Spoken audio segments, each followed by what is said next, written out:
Yeah, so siyabona ke ukuthi ke i-voluntary i-Private Voluntary Organizations Act le eyiyo phela ekhangele khonoko ukuthi inhlanganiso ezizimeleyo zisebenza njani. Ilamaphutha yini kumbe kwamanje ivele izimele kuhle?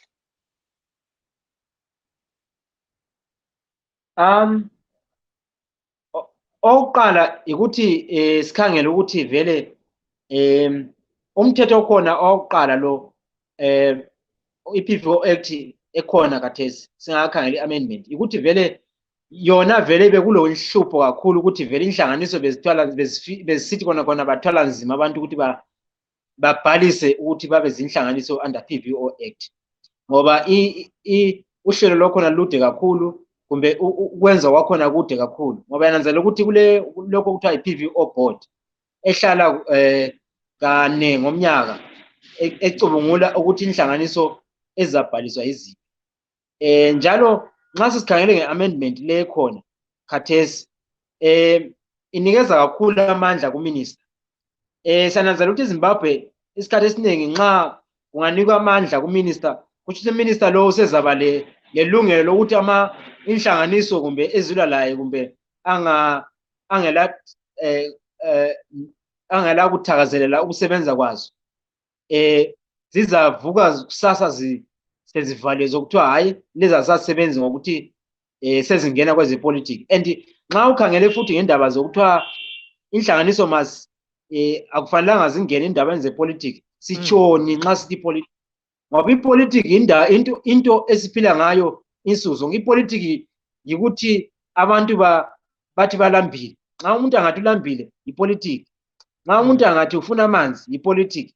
Sitshoni kufanele kuchasiswe kabanzi kubaliswe njalo ukuthi kade sitshoni ngoba singeke ukubalisa khona lokhu kuzahlupha ukuthi kusasa umuntu nxa eselambile athi hayi ngilambile ngifuna amanzi o indawo le abenhlala khona ayihlanzekanga. So uqhakathekile khona lokho ngokuthi isikhathi esiningi siyasinanzela ukuthi eZimbabwe nxa abantu nxa sebekhankasa sebehlukunyezwa kumbe sebesithi bafuna amanzi kuthiwa hayi laba banika imali inhlanganiso ezifuna ukukhipha uhulumende esihlalweni. So izindaba ezihlupha-ke lezi nxa sikhangele ngombuso wethu eZimbabwe siyananzela ukuthi ngaphambilini vele bekuhlupha khona lokhu ukuthi inhlanganiso kumbe inganika ipetition kumbe ikhankasele okunye sokuthiwa hayi inhlanganiso le ilwisana lohulumende ikanti kade ayisikho khona lokho. Mfisa ukuthi ulalele lapha-ke okwethulwe ngu-Eliphas Mashaba engingazange ukuzuhle owebandla le-ZANU-PF. Umuzwe sibili ukuthi uthini ngodaba lolu nangu lapha. Yebo baba Dube, yebo i-act le i-Private Voluntary Organization Act isitshengisela ukuthi bekuvele kuzila ukuthi kambe ilizwe elingangeZimbabwe lingaba lama-organizations over 4,000 babefakiwe sibili ukuthi bengabantu abanceda abantu bengabi ngabantu abangena kwezompolitiki kodwa sibonile sukusela from ku-2000 kudale kufika lakathesi ama-NGOs lawa siwabone yiwo asponsor ama-programs e-opposition yet thina lokulomthetho othi wona ama-political parties afuzanga athole izimali ezivela phandle kwelizwe for their activities. Sibonile njalo bona abantu kuganga besponsor ukuthi kube lama-demonstrations elizweni. Ngakho-ke ngabona u-president le-cabinet into abayikhangeleyo ukuthi beke befake i-order kulaba bantu behluzwe ukuthi kambe bona benzani.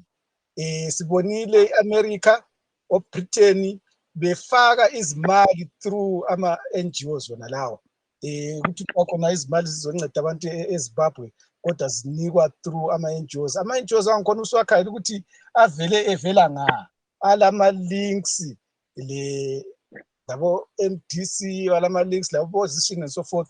Ngakho-ke i-problem esilayo elizweni lapho ama-demonstrations, i-problem yokungazwisisi, i-problem yokuthengisa ilizwe ivelela kubona abantu abasponsor ama-programs anjengawona lawo. Ngakho-ke siyakusekela kakhulu ukuthi kakulungiswe ivele baningi kakhulu kababe ngabantu ababuya besebenze through ama-structures abaphiwa nguhulumende. Silayo i-ministry ye-social welfare eyekhangela ukuthi kambe abantu abadinga udubo kungaphi.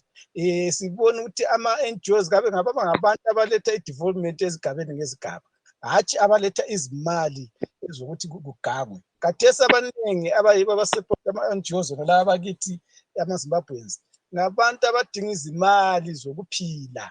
Uzabona abaningi besiwa ngendlela nxa ama-NGOs lawo esethe avalwa. Siyayisupporta ke le program. Thank you. Nangoku ubaba uyakhuluma khonapho, ngicela umphendule sibili point by point ukuthi ungathini, ngoba khanya udubo lolu luya phambili.